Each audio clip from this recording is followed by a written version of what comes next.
सर्दियों का मौसम था और गांव में बर्फ की तरह की ठंडी हवाएं चल रही थी। इस बार पहले से भी ज्यादा सर्दी पड़ रही थी और इस जिस्म को चीरती हुई सर्दी से बचने के लिए किसी ने आग जला रखी थी, तो कोई अपने घर में बिस्तर में घुसा बैठा था। मगर बेचारा जोहान इस कपकपाती हुई सर्दी में भी रिक्शा चला रहा था। जोहान के माँ बाप और ताया एक एक्सीडेंट में मर गए थे और वो अब अपनी ताई और उनके बेटे समीर के साथ रहता था। ताई और समीर का बर्ताव जोहान के साथ अच्छा नहीं था। वो सारा दिन उससे मेहनत मजदूरी करवाते और खाने को उसे सूखी रोटी देते, और जोहान के कमरे में जगह जगह छेद थे जहां से सर्दी की लहरें उसे सुकून की नींद भी सोने नहीं देती थी। दूसरी तरफ समीर पूरा दिन घर में बस मोबाइल पे लगा रहता या फिर अपने आवारा दोस्तों के साथ घूमने चला जाता। एक दिन जोहान जब काम के लिए घर से निकला तो रास्ते में उसका रिक्शा खराब हो गया। अरे, इस रिक्शे को अचानक से क्या हो गया? इसमें से तो धुआं निकल रहा है। अब मैं क्या करूं? आज की मजदूरी अगर मैं घर ना लेकर गया तो ताई और समीर भैया मुझे बहुत मारेंगे। जोहान के पास इतने पैसे नहीं थे कि वो रिक्शा ठीक करवा लेता, इसलिए वो किसी तरह रिक्शा घर ले आया। अरे नास मिटे, आज तो इतनी जल्दी काम से वापस क्यों आ गया है? ताई, वो मेरा रिक्शा अचानक से खराब हो गया था और मेरे पापा पास उसे ठीक करवाने के पैसे नहीं थे। आपको कुछ पैसे दे दें ताकि मैं उसे ठीक करवा लूं। माँ ये बकवास कर रहा है। हर रोज काम से बचने के लिए ये कोई ना कोई बहाना बना लेता है। आज भी ये झूठ बोल रहा है। भैया, आप मुझे गलत समझ रहे हैं। मैं भला झूठ क्यों बोलूंगा?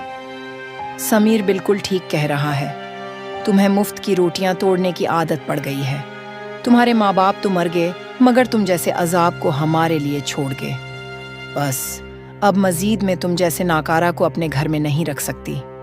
अभी के अभी निकलो मेरे घर से। ताई, आपके अलावा मेरा इस दुनिया में कोई नहीं है।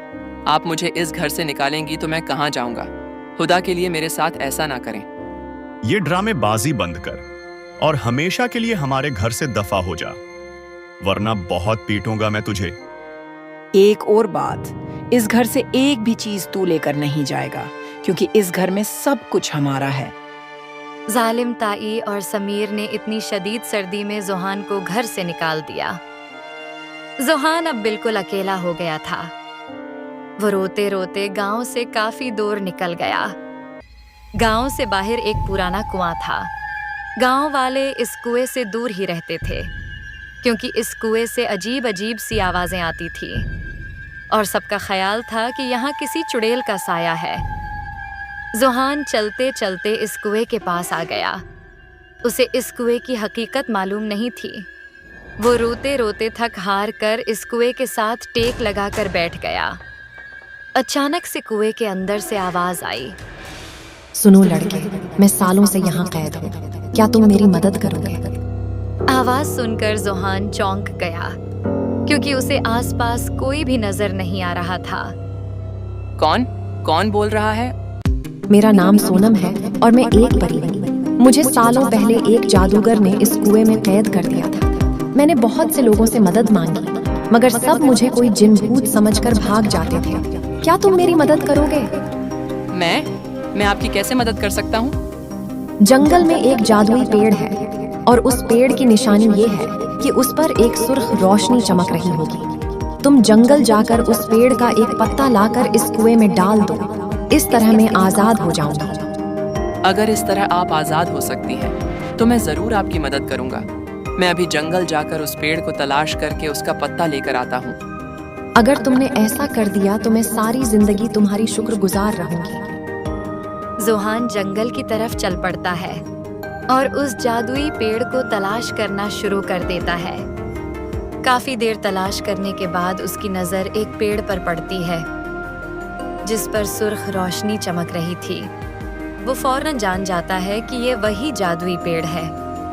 वो इस पेड़ का एक पत्ता तोड़ता है और जल्दी से वापस कुएं की तरफ चल पड़ता है। फिर वो कुएं के पास वापस आता है। जैसे ही जोहान जादुई पेड़ का पत्ता उस कुएं में डालता है, कुएं के अंदर से सोनम परी बाहर आती है। तुम्हारा बहुत बहुत शुक्रिया। तुम्हारी बहादुरी और नेक दिली की वजह से आज मैं उस जालिम जादूगर के जादू से आजाद हो गई हूँ। अब मैं अपने परी लोग वापस जा सकती हूँ। आप मुश्किल में थी और आपकी मदद करना मेरा फर्ज था।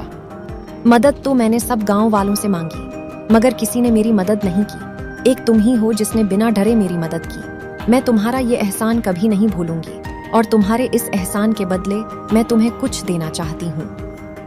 फिर परी ने अपने जादू से हीरों से भरी एक देग जोहान को तोहफे में दी। नहीं नहीं, मैं ये नहीं ले सकता।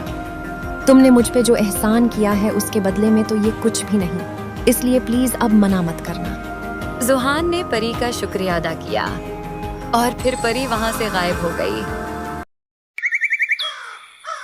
जोहान ने अपने लिए बहुत बड़ा घर खरीद लिया और अब उसके पास इतना पैसा था कि वो सारी जिंदगी आराम और सुकून से गुजार सकता था। दूसरी तरफ समीर की आवारगी की वजह से ताई का घर नीलाम हो गया और वो दोनों अब एक झोंपड़ी में रह रहे थे। इसे कहते हैं जैसी करनी वैसी भरनी। आजकल के जमाने में लोग अपने सगे रिश्तों के साथ सुतेलापन दिखाते हैं, जबकि वो भूल जाते हैं कि किस्मत बदलते देर नहीं लगती। अगर वीडियो पसंद आए तो लाइक और सब्सक्राइब कर दें। शुक्रिया।